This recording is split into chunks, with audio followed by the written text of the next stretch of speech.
Sumainyo ang Panginoon. At sumayo rin. Ang mabuting balita ng Panginoon ayon kay San Juan. Papuri sa iyo, Panginoon.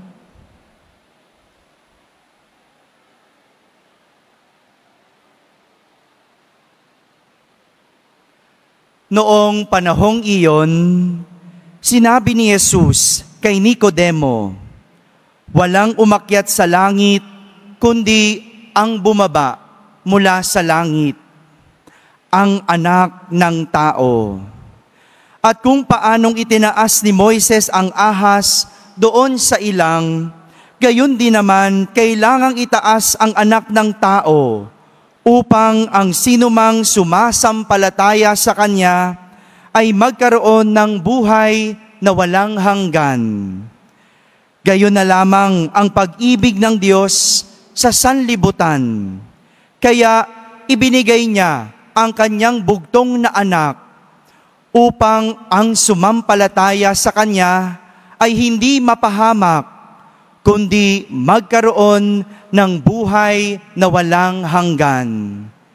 Sapagkat sinugo ng Diyos ang Kanyang anak, hindi upang hatulang maparusahan ang sanlibutan, kundi upang iligtas ito sa pamamagitan niya." Mga kapatid, ang mabuting balita ng Panginoon. Pinupuri ka namin, Panginoong Hesukristo. Magsiupo muna po ang lahat. Isang magandang gabi po sa inyong lahat. Araw ng kapistahan, araw ng Poong Jesus Nazareno. Kaya palakpakan muna natin ang ating mahal na Senyor.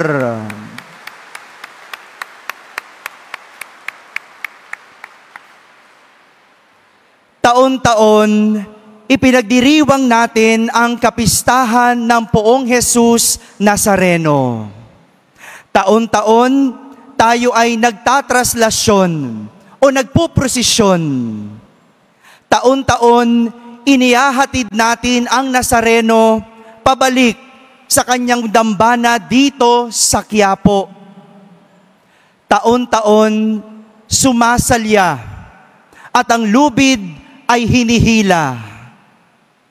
Taon-taon, bitbit natin ang kanya-kanya nating mga intensyon at panalangin ng ating samo sa Diyos, sana dinggin. Taon-taon, ganito ang deboto tuwing ika-9 ng Enero. Tanungin mo nga yung katabi mo, andito ka ba taon-taon? Sino ang nandito taon-taon pumalakpak?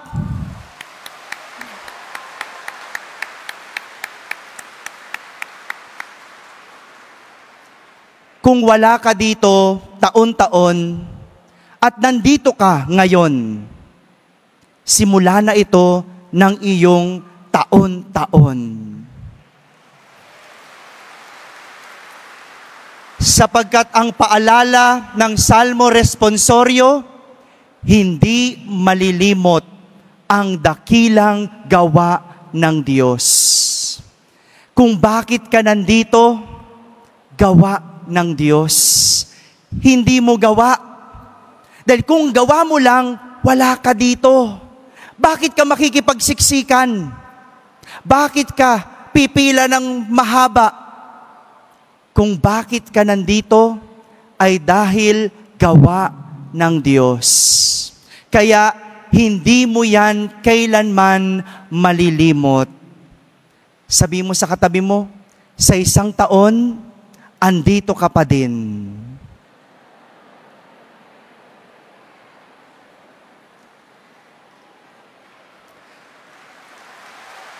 Taon-taon. Taon-taon tayong magdiriwang ng kapistahan ng Poong Jesus Nazareno. Dahil ganito ang tunay na deboto tuwing ika-9 ng Enero. Pero ang totoo, hindi lang tuwing pista ng Nazareno, ganito tayo. Dahil ang deboto ng Poong Jesus Nazareno, araw-araw ginagawa ang lahat ng ito. Hindi prosesyon o traslasyon ang tinatahak araw-araw, kundi ang pang-araw-araw na hamon ng buhay. Hindi lubid ang hinihila, kundi ang mga dalahin sa buhay. Yung parang kinakaladkad mo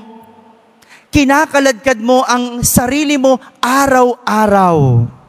At hindi andas ang sinasalya, kundi ang mga mabibigat, kasama na ang mga pabigat sa buhay.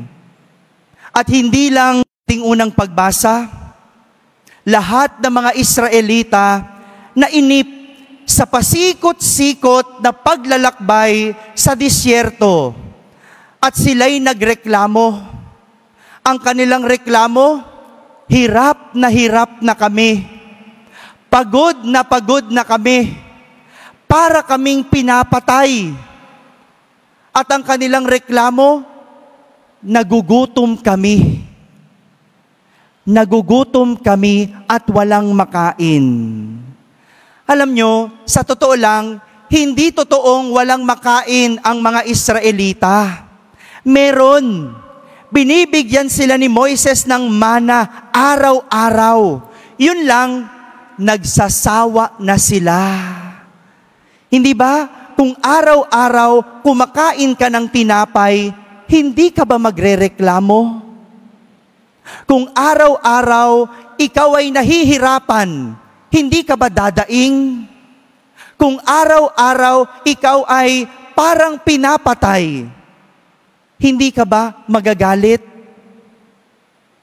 Ganyan ang mga Israelita. Akala nila sila'y pinapahirapan.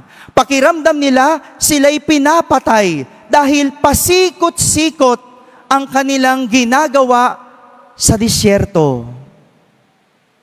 Pero hindi ganyan ang isang tunay na deboto. Dahil ang deboto ng Poong Jesus Nazareno, hindi mareklamo. Tanong mo nga sa katabi mo, mareklamo ka ba? Nagrereklamo ka ba na masikip? Nagrereklamo ka ba na mabaho? Nagrereklamo ka ba na mainit? Nagrereklamo ka ba na mainit? Ang tunay na deboto ng Nazareno, hindi nagrereklamo. Alam mong mainit sa Quiapo. Alam mong mabaho sa Quiapo. Alam mong masikip sa Quiapo. Pero dahil ikaw ay deboto, hindi ka nagrereklamo. Ganyan din sa buhay. Ang tunay na deboto, hindi nagrereklamo kapag nahihirapan. Hindi nagrereklamo kapag nasasaktan. Hindi nagrereklamo kapag pakiramdam nila sila'y namamatay. Dahil ang tunay na deboto, ang kanilang paglaban sa hirap ay ang pagtingin sa Poong Jesus Nazareno. Ang tunay na deboto, tuwing nahihirapan, tumitingin sa krus ni Jesus. Bagamat siya'y Diyos, hindi siya nagpilit na manatiling kapantay ng Diyos. Hinubad niya ang kanyang pagiging Diyos at namuhay ng isang alipin. Si Jesus ay nagpakababa at naging masunurin hanggang kamatayan. Kaya walang deboto ng Nazareno na umaastang Diyos. Walang deboto ng Nazarenong feeling Diyos. Dahil ang tunay na deboto, mababa ang loob at masunurin sa Diyos. Sabihin niyo nga po, masunurin sa Diyos. Yan ang katangian ng tunay na deboto. Ang marunong sumunod sa Diyos. Kaya nga, ang paalala ng tema ng ating kapistahan, mas mabuti ang pagsunod kaysa paghahandog sa mga umaasa sa Poong Jesus Nazareno. Mas mabuti ang pagsunod. Walang silbi ang iyong pagsisimba. Walang silbi ang iyong pagsalya. Walang silbi ang pakikipagsiksikan mo dito sa Quiapo kung hindi ka marunong sumunod sa Diyos. Dahil sa pagsunod sa Diyos, ang buhay ng tao ay umaayos. Ilan na ang namatay nang dahil sa pagsuway. Sabi ng wag tatawid, nakamamatay, tumawid. Anong nangyari? Namatay.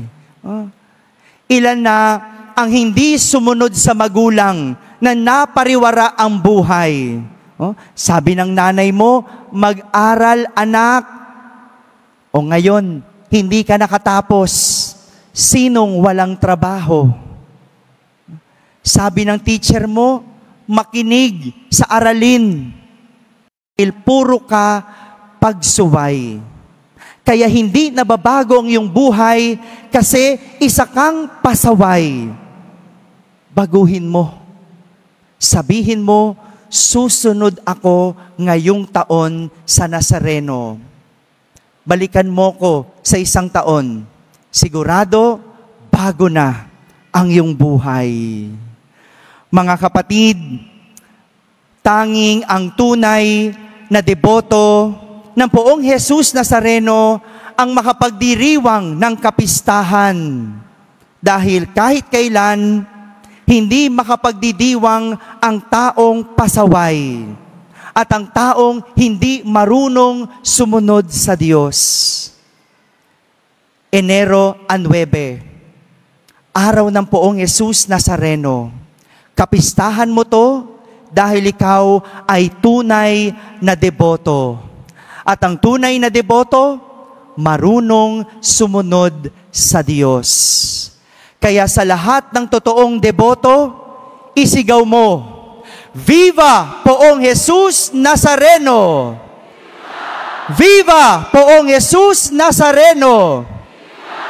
Viva Poong Jesus Nazareno! Amen.